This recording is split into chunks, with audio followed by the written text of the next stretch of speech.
എല്ലാം ശുഭമെന്ന ഹൈക്കമാൻഡിന്റെ ധാരണയെ പൊളിച്ചടുക്കിക്കൊണ്ട് കെ സുധാകരൻ എന്ന മുൻ KPCC പ്രസിഡന്റ് നാട് നീളെ അഭിമുഖ സംഭാഷണങ്ങളിൽ ഏർപ്പെട്ടിരിക്കുകയാണ്. എന്താണ് വിളിച്ചു കൂവുന്നത്? വഞ്ചകനായ സതീശ, നിന്റെ അന്ത്യം അടുത്തിരിക്കുന്നു. നിന്നെ ഞാൻ ഓടിച്ചിട്ടടിക്കും. ഞാൻ കണ്ണൂരിലെ ഏതെങ്കിലും നിയമസഭാ മണ്ഡലത്തിൽ മത്സരിക്കും. എന്നിട്ട് നിന്റെ അന്തകനായി മാറും എന്നാണ് കെ സുധാകരൻ വിളിച്ചു പറയുന്നത്. ഇത് കേട്ടാൽ നടുങ്ങാതിരിക്കുമോ ഹൈക്കമാൻഡ്? എല്ലാം ശുഭം, ഇനി സണ്ണി ഡേയ്സ് എന്നെഴുതിയ വലതുപക്ഷ മാധ്യമങ്ങളും ആകെ നടുങ്ങിയിരിക്കുകയാണ്. സുധാകരൻ പറഞ്ഞത് എന്താണ്? സുധാകരനെ വളരെ സന്തോഷപൂർവ്വം സുധാകരന്റെ ഇഷ്ടത്തോടു കൂടിയാണ് മാറ്റിയത് എന്നൊക്കെയായിരുന്നു സാക്ഷാൽ KC വേണുഗോപാലും അതുപോലെ തന്നെ മറ്റുള്ള പ്രതിപക്ഷ നേതാവ് VD സതീശനും ഒക്കെ പറഞ്ഞു വച്ചിരുന്നത്. എന്നാൽ ഇപ്പോൾ കഥ അങ്ങനെയല്ല, മാറി മറിഞ്ഞിരിക്കുന്നു. സുധാകരനെ പിന്നിൽ നിന്ന് കുത്തിയതാണെന്ന് സുധാകരൻ തന്നെ പറയുകയാണ്. സുധാകരൻ എടുത്തെടുത്ത് പറയുന്നുണ്ട്, ചില നേതാക്കൾക്ക് ചില അധികാര സ്ഥാനങ്ങൾ താല്പര്യമുണ്ടായിരുന്നു. ചില നേതാക്കൾക്ക് ചില അധികാര സ്ഥാനങ്ങൾ താല്പര്യമുണ്ടായിരുന്നു. മുഖ്യമന്ത്രിയാകാൻ ചിലർക്ക് കടിപിടിയുണ്ട്, കടിപിടി കൂടുകയാണ്. അതിന് താൻ വിലങ്ങുതടിയാകും. ഒന്ന്, പ്രതിപക്ഷ നേതാവ് VD സതീശൻ. അയാളാണ് എന്നെ മാറ്റാൻ ഓടി നടന്നത്. അയാളുടെ ആഗ്രഹം സഫലമായി. അയാൾ എന്നെ ചവിട്ടി പുറത്താക്കി. അതുകൊണ്ട് അയാളെ അങ്ങനെ ഞാൻ വെറുതെ വിടില്ല എന്ന് തന്നെയാണ് കെ സുധാകരൻ വ്യംഗ്യന്തരേണ അല്ലെങ്കിൽ ഭംഗ്യന്തരേണ പറഞ്ഞു വയ്ക്കുന്നത്. അതുകൊണ്ടാണ് ഞാൻ പറഞ്ഞത്, സതീശ, നിന്റെ അന്ത്യം അടുത്തിരിക്കുന്നു എന്നാണ് സുധാകരൻ പറഞ്ഞുകൊണ്ടിരിക്കുന്നത്. ഇത് കേട്ട് ഹൈക്കമാൻഡും ഞെട്ടിയിരിക്കുന്നു. ഹൈക്കമാൻഡ് കരുതിയത് എന്താണ്?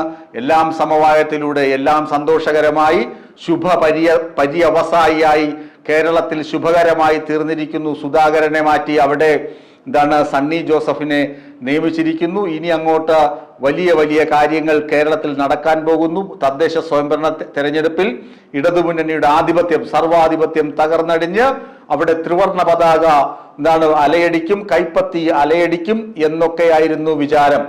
ആ വിചാരമൊക്കെ തകിടം മറഞ്ഞു. അതിനിടയിലൂടെ ആ ഹൈക്കമാൻഡിന്റെ ആ പ്രതീക്ഷയെ തുരങ്കം വെച്ചുകൊണ്ടാണ് ധീരജിന്റെ ധീരജിനെ കുത്തിയ കത്തി അറബിക്കടലിൽ എറിഞ്ഞിട്ടില്ല എന്ന് പറഞ്ഞുകൊണ്ട് വീരവാദ്യം മുടക്കി, അതായത് വീരസ്യം മുഴക്കിക്കൊണ്ട് രാഹുൽ മാങ്കൂട്ടത്തിൽ എന്ന ഒരു ഇന്നലെ കിളിർത്ത തകരയുണ്ടല്ലോ, ഒരു ഇത്തിൽക്കണ്ണി MLA, അയാൾ ഇങ്ങനെ വീരസ്യം മുഴക്കി നടക്കുന്നത്, അയാൾ അക്രമ രാഷ്ട്രീയം മുഴക്കി നടക്കുന്നത്. അപ്പോ കേരളം വെറുത്തു തുടങ്ങി, യൂത്ത് കോൺഗ്രസിനെയും യൂത്തന്മാരെയും കേരളം വെറുത്തു തുടങ്ങി എന്നതിന് ഉത്തമ തെളിവാണ് രാഹുൽ മാങ്കൂട്ടത്തിലിന്റെ ഈ ഒരു പരിഹാസ്യപരമായ സമരവും കടന്നാക്രമണങ്ങളും ഒക്കെ.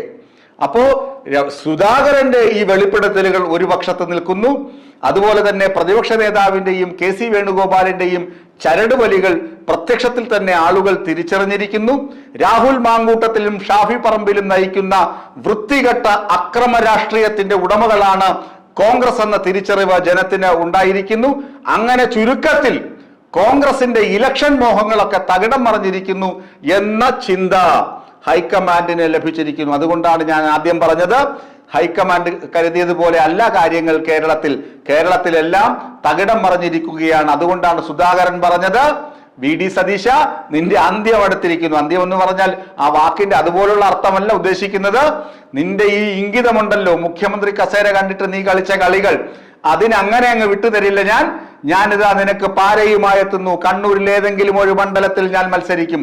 അപ്പോഴാണ് അടുത്ത പാരയുമായി ആരൊക്കെ വരുന്നത്? കൊടിക്കുന്നിൽ സുരേഷ് MPയും അടൂർ പ്രകാശ് MPയും വരുന്നു. അങ്ങനെ കെ സുധാകരൻ മത്സരിക്കുകയാണെങ്കിൽ ഞങ്ങൾക്കുമുണ്ട് അവകാശം. അപ്പോഴടുത്ത് പറയുകയാണ്, പ്രതിപക്ഷ നേതാവ് VD സതീശൻ മുഖ്യമന്ത്രിയാവുകയാണെങ്കിൽ അയാളെക്കാൾ സീനിയോറിറ്റി ഉള്ള രമേശ് ചെന്നിത്തല ഇവിടെയുണ്ട്. കെ മുരളീധരൻ പറയുന്നു, ഞാനുമുണ്ട് ഒപ്പത്തിനൊപ്പം നിൽക്കാൻ. അങ്ങനെ മഹാമേരുക്കളായ ഈ രണ്ട് നേതാക്കളുടെ വെല്ലുവിളി തരണം ചെയ്ത് പ്രതിപക്ഷ നേതാവ് VD സതീശൻ മുഖ്യമന്ത്രി കസേരയിലേക്ക് അടുക്കുമ്പോൾ KC വേണുഗോപാൽ വരുന്നു, ചെക്ക് വയ്ക്കുന്നു. എടാ, ഒന്ന് മാറി നിൽക്ക്, നിന്നെ ഈ കളിപ്പിച്ചതൊക്കെ ഞാനല്ലേ പാർട്ടിയുടെ ജനറൽ സെക്രട്ടറി, ഞാനായിട്ട് നീ ആയാൽ മതി, മാറി നിൽക്ക് എന്ന് പറഞ്ഞ KC വേണുഗോപാൽ വരുന്നു. ഇതൊക്കെ കേരളത്തിലെ ജനം തിരിച്ചറിയുന്നുണ്ട്. ഹൈക്കമാൻഡിന് വീണ്ടും തീക്കൊള്ളി കൊണ്ട് തലചൊറിയേണ്ട അവസ്ഥ. കേരളത്തിലെ കോൺഗ്രസ് അടപടലം നാറി തരിപ്പണം കെട്ടുപോയി എന്നതിന് ഇതിൽ പരം എന്താണ് തെളിവ്?